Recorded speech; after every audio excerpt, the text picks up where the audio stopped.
오늘 말씀은 빌립보서 4장 1절에서 7절까지의 말씀입니다. 함께 읽도록 하겠습니다.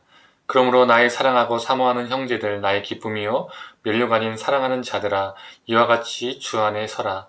내가 유오디아를 권하고 순두개를 권하노니 주 안에서 같은 마음을 품으라. 또 참으로 나의 멍에를 같이한 내게 구하노니 복음에 나와 함께 힘쓰던 저 여인들을 돕고 또한 글레멘드와 그 외에 나의 동역자들을 도우라. 그 이름들이 생명책에 있느니라. 주 안에서 항상 기뻐하라. 내가 다시 말하노니 기뻐하라. 너희 관용을 모든 사람에게 알게 하라. 주께서 가까우시니라. 아무것도 염려하지 말고 다만 모든 일에 기도와 간구로 너희 구할 것을 감사함으로 하나님께 아뢰라. 그리하면 모든 지각에 뛰어난 하나님의 평강이 그리스도 예수 안에서 너희 마음과 생각을 지키시리라. 아멘. 아침 묵상을 들으신 우리 모든 성도님들에게 하나님의 은혜가 또 깨달음이 있기를 간절히 소망합니다.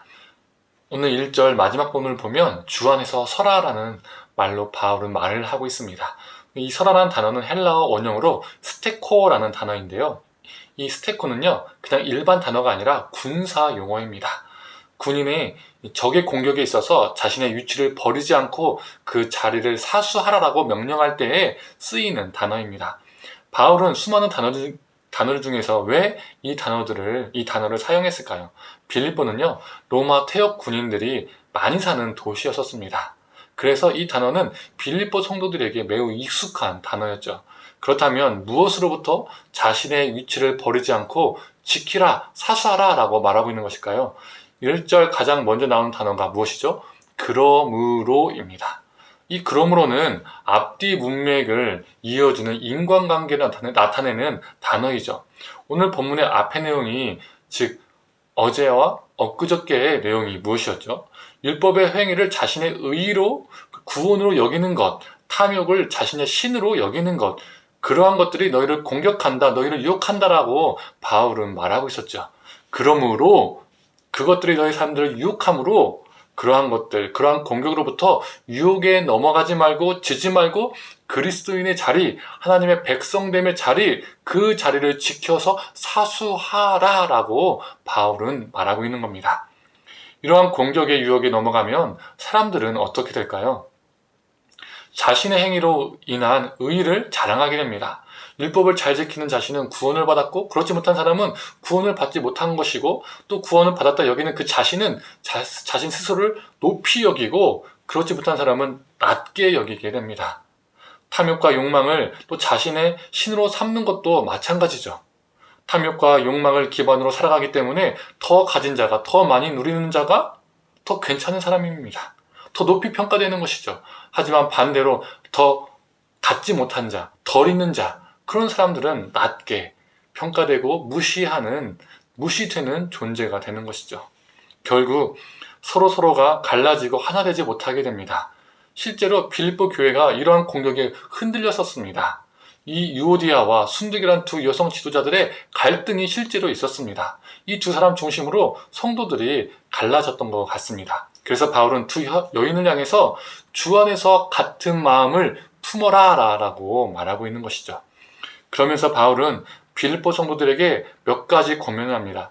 첫 번째, 주 안에서 항상 기뻐하라는 것입니다. 교회든 가정이든 조직이든 다툼이나 분쟁이나 갈등이 생기면요, 어떻습니까? 기쁨이 사라집니다. 대신 시기와 원망이 자리 잡죠. 그 감정들이 커져갑니다. 그래서 바울은 두 지도자들이 그리고 빌립보 교회 성도들이 주 안에서 같은 마음을 품어서 기쁨을 회복하기를 간절히 원했던 것입니다. 두 번째로 관용을 모든 사람들에게 알게 하라라고 바울은 말하고 있습니다. 관용은요, 너그러움을 말하는 것이죠. 서로 다름을 인정하고 서로를 용납해야만이 헛된 공격으로부터 흔들리지 않음을 바울은 말하고 있습니다. 세 번째로 바울은 아무것도 염려하지 말고 다만 모든 일에 기도와 간구로 너희 구할 것을 감사함으로 하나님께 아뢰라 라고 말하고 있습니다. 여기서 염려라는 단어는요, 헬라어로 어떤 단어일까요? 메리 무나오라는 단어입니다. 이 단어의 뜻은요, 마음이 나뉘다 라는 뜻을 가지고 있습니다. 오늘 본문에 어떤 문장과 대조가 되죠? 2절에 주 안에서 같은 마음을 품어라. 같은 마음을 품어라. 그리고 이 염려이란 단어 메리 무나오는 마음이 나뉘다. 라는 뜻을 가지고 있습니다. 즉 반대되는 개념을 가지고 있죠. 빌립보 교회가 같은 마음을 품지 않고 마음이 나뉘었다는 것입니다. 그래서 바울은 이 메리무나오를 부정형으로 사용해서 메리무나오 하지 말아라, 즉 마음이 나뉘지 말아라 라고 말하고 있는 것이죠. 마음이 나뉘지 않고 하나 되기 위해서 하나님께 기도하라라고 바울은 말하고 있습니다. 우리는 오늘 본문 이 6절을 염려하지 말고 하나님께 기도하면 하나님께서 다 응답해줘, 이렇게 해석하고 이렇게 선포되는 경우가 참 많이 있습니다. 그래서 성도들에게 기도 만능주의 신앙을 갖게 만듭니다. 염려 말고 기도하면 응답해 주신다. 이게 너무 듣기 좋거든요. 우리 인간의 탐욕과 욕심에 너무나 부합하거든요. 그런데 이런 해석이, 앞뒤 문맥 다 무시하는 해석이 우리의 신앙과 가치관은요 더 병들게 합니다. 특히 이 빌립보서에는 주옥 같은 구절이 많다 보니 앞뒤 문맥을 다 무시해버리고 한 구절, 두 구절만 딱 떼어서 그냥 자의적으로 해석하는 경우가 참 많이 있습니다. 오늘 본문 내용은 바울이 갈등과 다툼이 있는 빌립보 성도들을 향해서 주 안에서 같은 마음을 품으라, 하나가 되어라 라고 말하고 있는 권면의 말씀입니다. 그런데 바울이 교회 갈등을 이야기하고 같은 마음을, 그 갈등 때문에 같은 마음을 품으라라고 계속 말하고 있다가 갑자기 갖고 싶은 거 있으면 기도해, 갖고 싶은 거 있으면 기도하면 하나님께서 다 응답해줘, 너희가 염려하지 않으면 하나님께서 다 들어줘, 이렇게 이야기하는 것이 더 이상한 거죠. 그렇지 않나요? 7절이 이를 증명해주죠. 기도하면 하나님이 허락해 주시는 것은 다른 무엇이 아니라 하나님의 평강, 즉 평화를 말하고 있습니다. 분쟁과 갈등 속에 있는 빌립보 성도들에게 필요한 하나님의 역사가 바로 하나님의 평화, 하나님의 평강이라는 겁니다. 즉 바울은 마음이 나뉘지 말고 하나 되기 위해서 기도해라. 그리하면 하나님의 평화가 너희 생각과 마음을 지켜주실 것이다 라고 말하고 있는 것이죠.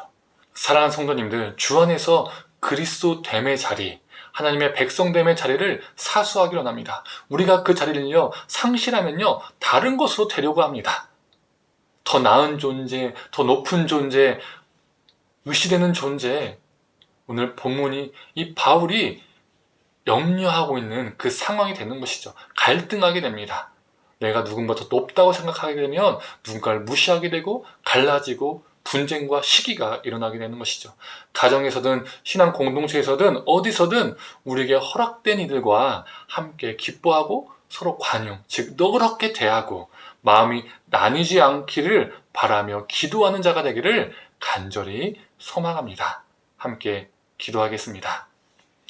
하나님, 우리가 이 세상의 어떠한 자리보다 높고 안락한 수많은 우리 마음을 좋게 해주는 수많은 자리보다 하나님의 백성됨의 자리, 그리스도인 됨의 자리, 그 자리를 지켜 사수하는 자가 되게 하여 주시옵소서.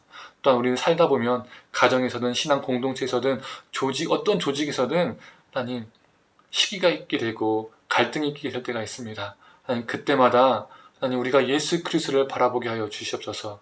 같은 마음을 품게 하여 주시옵소서. 마음이 나뉘지 않게 하여 주시옵소서. 염려하지 말라라는 그 말씀, 마음이 나뉘지 말라라는 그 말씀을 우리가 깊이 새겨서 하나님 서로에게 관용, 너그러운 마음으로 살게 하여 주시옵소서. 예수님이 보여주신 그 사랑을 서로에게 행하며 살게 하여 주시고 그것을 위해서 우리가 기도하는 자가 되게 하여 주시옵소서.